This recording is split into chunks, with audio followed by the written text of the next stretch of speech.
नमस्कार दोस्तों। चलिए अब हम फैमिली लॉ टू का ही इस वीडियो में फैमिली लॉ टू का यूनिट वन का ही एक इम्पॉर्टेंट क्वेश्चन और डिस्कस कर लेते हैं। यूनिट वन का ही है जो कि एग्जाम पॉइंट ऑफ व्यू से semester exam point of view से काफी इम्पोर्टेंट क्वेश्चन है। इसमें क्वेश्चन जो है कर्ता के ऊपर है। ठीक है, तो क्वेश्चन इस तरीके से आ सकता है। क्वेश्चन आ सकता है जैसे कि संयुक्त हिंदू परिवार में कर्ता की स्थिति और उसके अधिकारों और कर्तव्यों की विवेचना कीजिए।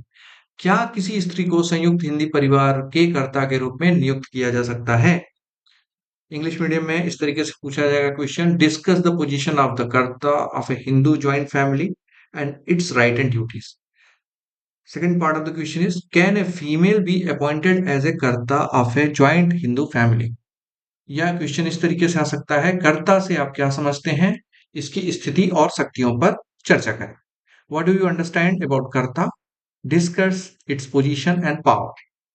या संयुक्त हिंदू परिवार में कर्ता की विधिक स्थिति एवं इसके अधिकारों की विवेचना कीजिए। Discuss the legal position of karta and also its powers under the joint Hindu family. या संयुक्त हिंदू परिवार में कर्ता की शक्तियों का उल्लेख कीजिए। संयुक्त हिंदू परिवार में एक महिला कर्ता हो सकती है या नहीं, स्पष्ट कीजिए। या क्वेश्चन इस तरीके से आ सकता है, कर्ता कौन है, कर्ता के अधिकारों का वर्णन कीजिए। किन परिस्थितियों में वह संयुक्त हिंदू परिवार संपत्ति का हस्तांतरण कर सकता है। हु इज कर्ता, डिस्कस द पावर ऑफ कर्ता, under what circumstances can he एलिनेट joint family property. ठीक है दोस्तों, तो ये एक इम्पोर्टेंट क्वेश्चन है जो कई बार रिपीट होता है सेमेस्टर एग्जामिनेशन में, और one of the very important question of family law, particularly Hindu law वाले सेक्शन का। चलिए उत्तर देखते हैं। उत्तर देखने से पहले मैं आप लोग को याद दिलाना चाहता हूँ कि देखिए, मैं ये सारे इंपॉर्टेंट क्वेश्चंस कवर करने वाला हूँ एलएलबी एग्जाम जो अभी आने वाले हैं आपके सेकंड सेमेस्टर के, for B L L B as well as L. तो आप लोगों से रिक्वेस्ट है कि आप चैनल को सब्सक्राइब कर लीजिए, जिससे कि जैसे मैं नए वीडियोस डालूं तो आपको मिलता रहे। ठीक है, और दूसरा, आप चैनल को शेयर भी मतलब मेरे इस वीडियो को शेयर भी कीजिए अपने फ्रेंड्स में और जिनको भी जरूरत है। और वीडियो को लाइक करिए। कमेंट में हमें मुझे बताइए कि क्या आपको अच्छा लग रहा है, क्या सुधार की जरूरत है। और अगर आपकी कोई स्पेसिफिक कोई क्वेश्चन डिस्कस करने का है तो वो आप मुझे बताइए। कोई स्पेसिफिक सब्जेक्ट डिस्कस करना है, पीडीएफ चाहिए तो आप कमेंट कर सकते हैं, मैं पीडीएफ आपको शेयर कर सकता हूँ इसका। ठीक है, तो अभी चलिए देख लेते हैं उत्तर। तो उत्तर में हम लिखेंगे, देखिए मैं उत्तर भी आपको पूरा 18 नंबर का या 20 नंबर का या 15 नंबर का जो भी लॉन्ग टाइप का आंसर है वो लॉन्ग आंसर ही आपको ये मिलेगा। इतना आप लिख के आएंगे तो आपको डेफिनेटली अच्छे मार्क मिलेगा। और जैसा कि आपको 5 क्वेश्चन करने हैं, तो 5 क्वेश्चन जो भी नंबरिंग सिस्टम रहेगा उसका, मगर 5 क्वेश्चन आप करके आ जाएंगे तो आपका पासिंग की दिक्कत नहीं होगी। जैसा कि अभी सेमेस्टर वन का रिजल्ट आया था जो कि काफी डिस्करेजिंग था, तो आपको ये स्थिति नहीं बनेगी, आपको पास होने से कोई नहीं रोक सकता। तो चलिए देखते हैं उत्तर। तो उत्तर में हम देखते हैं, संयुक्त हिंदू परिवार में कर्ता की अवधारणा या कर्ता कौन हो सकता है। कंसेप्ट ऑफ कर्ता इन जॉइंट हिंदू फैमिली, और हु इज कर्ता। ठीक है, तो ये पार्ट आप लिखेंगे इस तरीके से, पॉइंट हो तो पॉइंट आप लिखेंगे इसको। ठीक है, संयुक्त हिंदू परिवार का सबसे वरिष्ठ पुरुष सदस्य आमतौर पर कर्ता या परिवार का मुखिया होता है, जो परिवार के प्रतिनिधि के रूप में कार्य करता है। संयुक्त परिवार का प्रबंधक कर्ता ही होता है। ये परिवार के दैनिक खर्चों को संभालने के लिए, परिवार के सदस्यों की देखरेख करने के लिए और अविभाजित परिवार की संपत्ति की सुरक्षा करने के लिए उत्तरदायी होते हैं। हालांकि परिवारों का सबसे वरिष्ठ पुरुष सदस्य कर्ता होता है, लेकिन अगर सभी सामुदायिक सहमत हो, सामुदायिक हम जानते हैं कोपर्सनरिस हो, तो कोई कनिष्ठ सदस्य भी कर्ता बन सकता है। नोपनी इन्वेस्टमेंट प्राइवेट लिमिटेड बनाम संतोष सिंह के मामले में ये आप केस ला आप मेंशन कर सकते हैं। ठीक है, नोपनी सिंह प्राइवेट लिमिटेड बनाम संतोष सिंह के मामले में परिवार का कर्ता यूनाइटेड किंगडम में रह रहा था, और इस तरह वह परिवार और संपत्ति का प्रबंधन करने में सक्षम नहीं था। इसलिए सभी सामुदायिकों और परिवार के सदस्यों की सहमति से उसके छोटे भाई को कर्ता नियुक्त किया गया। हालांकि उससे बड़े सदस्य भी मौजूद थे।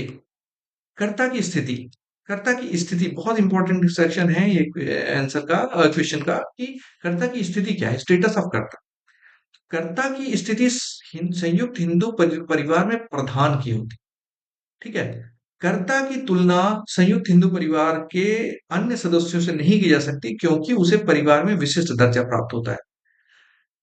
कर्ता संयुक्त परिवार और उसकी सभी चल अचल संपत्तियों का प्रबंधक होता है और उसके पास परिवार संचालन के लिए कई प्रकार की शक्तियां भी प्राप्त होती हैं।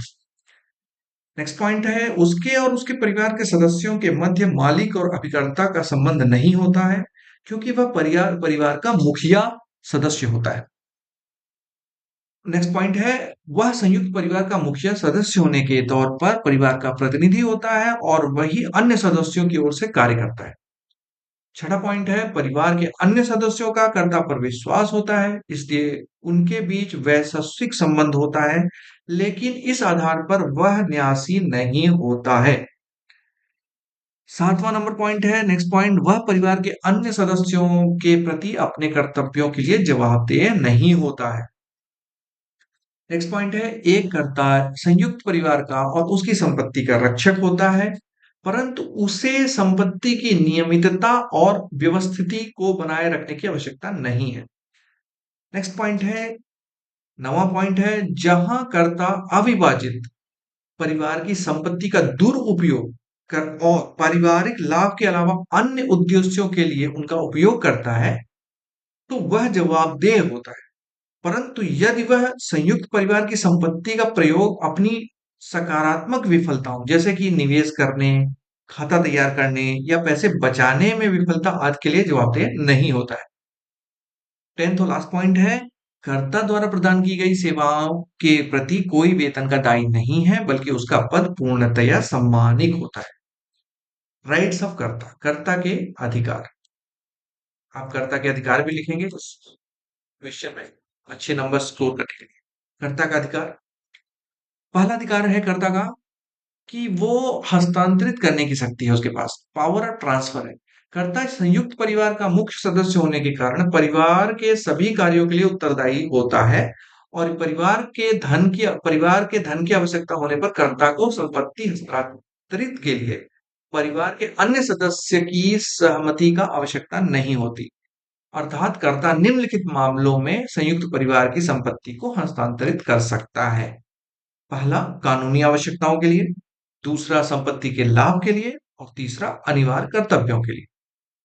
दूसरा अधिकार है कर्ता का, वो है पारिवारिक मामलों और संपत्ति के प्रबंधन का अधिकार। वेरी इंपॉर्टेंट, ठीक है। इसमें कर्ता पारिवारिक मामलों और संपत्ति के प्रबंधन का अधिकार, right to manage family matters and property. कर्ता संयुक्त परिवार और उसकी संपत्तियों का प्रबंधक होता है और कर्ता ही परिवार के दैनिक खर्चों को संभालने, परिवार के सदस्यों की देखभाल करने और संपत्ति के प्रबंधन का अधिकारी या जिम्मेदारी होती है। तीसरा अधिकार, इंपॉर्टेंट अधिकार जो कर्ता को मिलता है वो है आय और व्यय का अधिकार, rights of income and expenditure. संयुक्त परिवार में अन्य सदस्यों द्वारा जो भी आय होती है उसे कर्ता को सौंपी जानी चाहिए क्योंकि वही अन्य सदस्यों को धन आवंटित करता है और इस आय को किस प्रकार खर्च करना है ये निर्णय भी कर्ता ही करता है। प्रतिनिधित्व का अधिकार, फोर्थ नंबर पॉइंट, प्रतिनिधित्व का अधिकार। कर्ता परिवार के सभी सदस्यों की ओर से कार्य करता है और उसे ही कानूनी, सामाजिक, धार्मिक, राजस्व आदि सभी मामलों में प्रतिनिधित्व का अधिकार है और उसके प्रतिनिधित्व के आधार पर ही परिवार की ओर से लेन-देन के संबंध में किसी चूक पर मुकदमा चलाया जा सकता है। समझौता करने का अधिकार या शक्ति, कर्ता को पारिवारिक मामलों और उसकी संपत्ति के प्रबंधन से संबंधित सभी विवादों में से समझौता करने का अधिकार होता है और उसको ही पारिवारिक मामलों में मध्यस्थता के लिए संदर्भित किया जाता है। पॉइंट नंबर 6, संविदा करने की शक्ति या अधिकार, राइट्स टू कॉन्ट्रैक्ट। पारिवारिक व्यवसाय के सामान्य उद्देश्यों के लिए कर्ता संविदा करने का अधिकारी है। अब हम देख लेते हैं कर्ता के कर्तव्य। कर्ता के कर्तव्य, कर्ता के क्या क्या कर्तव्य होते हैं। तो फर्स्ट जो कर्तव्य है कर्ता का वो है प्रबंधन की शक्ति होती है, उसके पास पावर ऑफ मैनेजमेंट होता है, ठीक है। पावर ऑफ मैनेजमेंट होता है। कर्ता के पास पारिवारिक मामलों और संपत्ति प्रबंधन पर पूर्ण अधिकार होता है। उसके निर्णय अंतिम और बाध्यकारी होते हैं। हालांकि सहदाविकों के पास विभाजन की मांग करने का अधिकार इस शक्ति पर एक महत्वपूर्ण जांच के रूप में कार्य करता है। ठीक है। दूसरा है आय और व्यय पर अधिकार। Power over income and expenditure. कर्ता के पास परिवार की आय और उसके आवंटन पर पूर्ण नियंत्रण होता है। हालांकि उसे कानूनी रूप से बचत करने या बचत करने की आवश्यकता नहीं होती है, लेकिन आय का उपयोग परिवार के कल्याण के लिए किया जाना चाहिए। गैर पारिवारिक उद्देश्यों के लिए धन का दुरुपयोग निषिद्ध है और इसके इसके कानूनी परिणाम हो सकते हैं। पावर ऑफ एलियनेशन, यानी कि अलगाव की शक्ति। कर्ता के पास संयुक्त परिवार की संपत्ति को अलग करने का सीमित अधिकार है। जैसा कि रमेश बनाम दामोदर 1991 जैसे मामलों में स्थापित किया गया है, संपत्ति को केवल कानूनी आवश्यकता, संपत्ति के लाभ या पिछले ऋणों को चुकाने के लिए अलग किया जा सकता है। इन उद्देश्यों के लिए अन्य सहायकों से कोई पूर्व सहमति की आवश्यकता नहीं है, लेकिन इन शर्तों से परे अलगाव को अदालत में चुनौती दी जा सकती है। अगला जो कर्तव्य है कर्ता का, वो है कानूनी कानूनी, सामाजिक, धार्मिक और राजस्व मामलों में परिवार का प्रतिनिधित्व करने की शक्ति।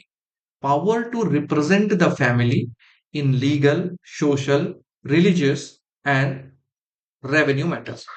कर्ता कानूनी कार्यवाही सहित सभी बाहरी मामलों में संयुक्त परिवार का प्रतिनिधित्व करता है।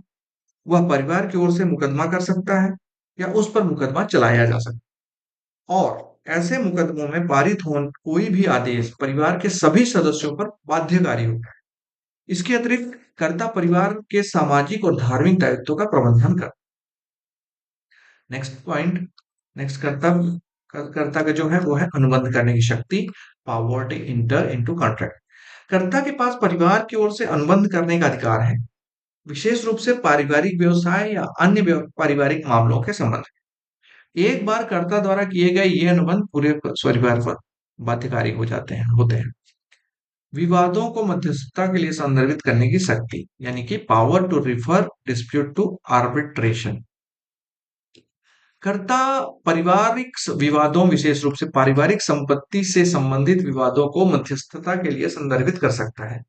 जब तक मध्यस्थता सद्भावना पूर्वक और परिवार के हित में संचालित की जाती, तब तक ऐसी मध्यस्थता से प्राप्त पुरस्कार नाबालिगों सहित परिवार के सभी सदस्यों पर बाध्यकारी होगा। ऋण मुक्ति का अधिकार। Power to discharge debts. कर्ता के पास परिवार को दिए गए किसी भी ऋण के लिए वैध मुक्ति देने का पूरा अधिकार है। इसका मतलब है कि वह पुनर्भुगतान स्वीकार कर सकता है और मुक्ति जारी करके कानूनी रूप से मामले को सुलझा सकता है। हनुमान प्रसाद पांडे बनाम मुसम्मत बाबुई 1856 के ऐतिहासिक मामले से ऐसे लेन देन में कर्ता के कानूनी अधिकार की पुष्टि की। अभी हमने काफी पॉइंट डिस्कस कर लिया है, वीडियो थोड़ा लंबा हो रहा है, बट पेशेंस बनाए रखें, क्योंकि ये बहुत इंपॉर्टेंट टॉपिक है। इसको अगर हम कर लेते हैं तो मान के चलिए कि यूनिट 1 हमारे काफी मोटा मोटा हमें क्लियर हो जाएगा। अब आता है इसमें पार्ट, एक महिला की कर्ता के रूप में नियुक्त। Appointed as a karta of appointment of ए कर्ता एज ए फीमेल। तो संशोधन अधिनियम 2005 के आने के पहले एक महिला को साप्ताहिक नहीं माना जाता था, इसलिए उसे कर्ता के रूप में कार्य करने का अधिकार भी नहीं था। परंतु हिंदू उत्तराधिकार संशोधन अधिनियम 2005 के लागू हो जाने के बाद संयुक्त हिंदू परिवार की पुत्रियों को पुत्रों के समान ही संपत्ति का अधिकार प्रदान किया गया है। ऐतिहासिक रूप से महिलाओं को कर्ता बनने से बाहर रखा गया था, क्योंकि उन्हें हिंदू कानून के तहत सामुदायिक नहीं माना जाता था। हिंदू महिला संपत्ति अधिकार अधिनियम 1937 के अधिनियम के बाद भी इस बहिष्कार को बरकरार रखा गया था। सीआईटी बनाम सेठ Govind Ram sugar mills AIR 1966 में सुप्रीम कोर्ट ने फिर से पुष्टि की कि विधवाएं संयुक्त परिवार की कर्ता नहीं बन सकती। अब एक पुत्री भी हिंदू संयुक्त परिवार की सहायक हो सकती है। यहाँ ध्यान देने योग्य बात है कि एक महिला का विवाह कि यदि एक महिला का विवाह हो जाता है, तब भी वह अपने पिता के संयुक्त परिवार की सहदायित्व की अधिकार रहेगी, और वह विवाह से के पहले भी, विवाह उपरांत भी सहदाई को दिए गए सभी उपयोग कर सकती है। इसलिए यदि महिला संयुक्त परिवार की प्रथम और वरिष्ठ पुत्री है, तो वह पिता की गैरहाजिरी में कर्ता के रूप में काम कर सकती है। ऐतिहासिक रूप से महिलाओं को कर्ता बनने से बाहर रखा गया था, क्योंकि उन्हें हिंदू कानून के तहत साहदायिक नहीं माना जाता। हिंदू महिला संपत्ति अधिकार अधिनियम 1937 के अधिनियमन के बाद भी इस बहिष्कार को बरकरार रखा गया। सीआईटी बनाम सेठ Govind Ram sugar mills AIR 96 में सुप्रीम कोर्ट ने फिर से पुष्टि की कि विधवाएं संयुक्त परिवार की कर्ता नहीं बन सकती हैं, लेकिन अब हिंदू उत्तराधिकार संशोधन अधिनियम 2005 की धारा 6 के अनुसार यदि परिवार की परिस्थितियां अनुमति देती हैं, तो एक बेटी कर्ता बन सकती है, यदि वह परिवार की सबसे बड़ी सदस्य है तथा वह यहाँ तक कि शादी के बाद भी। तो ये रहा दोस्तों, ये आंसर हमारा डिस्कशन यहाँ पे खत्म हुआ। वेरी इंपॉर्टेंट टॉपिक, आप एक बार इसको इस वीडियो को सेव कर लीजिए, इसको बार बार देखें, सेव करके रख लीजिए जिससे आपके रिवीजन में काम आए। और आप वीडियो को लाइक कीजिए अगर आपको पसंद आया है, और कमेंट्स करके बताइए कि आपको क्या पसंद आया और क्या इम्प्रूवमेंट की गुंजाइश है। मैं उसको इनकॉर्पोरेट करने की कोशिश करूंगा। साथ ही साथ आप इस वीडियो को शेयर करिए और चैनल को जरूर सब्सक्राइब करिए, जिससे कि आपको अगले इंपॉर्टेंट क्वेश्चन जो मैं डिस्कस करने वाला हूँ वो आपको मिलते रहें, और आपके एग्जाम प्रिपरेशन को ये बहुत हद तक एक एक हद तक आपको मतलब पास करने के लिए काफी इम्पोर्टेंट हो जाएगा। पासिंग मार्क्स तो डेफिनेटली आ ही जाएंगे, और अगर आप स्कोर करना चाहते हैं तो भी आपके इम्पोर्टेंट, क्योंकि ये पूरे लॉन्ग क्वेश्चंस है, इसमें अगर आप एक बार देखेंगे तो आप अपनी भी एग्जाम एग्जाम हॉल में अपने से भी लिख सकते हैं, अपने लैंग्वेज में भी लिख सकते हैं। अगर आप हिंदी मीडियम के हैं तो हिंदी में, और इंग्लिश मीडियम के हैं तो इंग्लिश में भी लिख सकते हैं। आपका कंसेप्ट यहाँ से क्लियर हो जाएगा। तो आप जरूर इसको देखें और शेयर करें और सब्सक्राइब करें, और अम, मुझे बताएं आपको ये वीडियो कैसा लग रहा है। और अगर आपकी कोई फीडबैक या रिक्वेस्ट है या कुछ पर्टिकुलर कोई टॉपिक डिस्कस करना है तो कमेंट में बताएं। थैंक यू दोस्तों, मिलते हैं नेक्स्ट वीडियो में। Thank you very much. Thanks for your support and for watching till the end.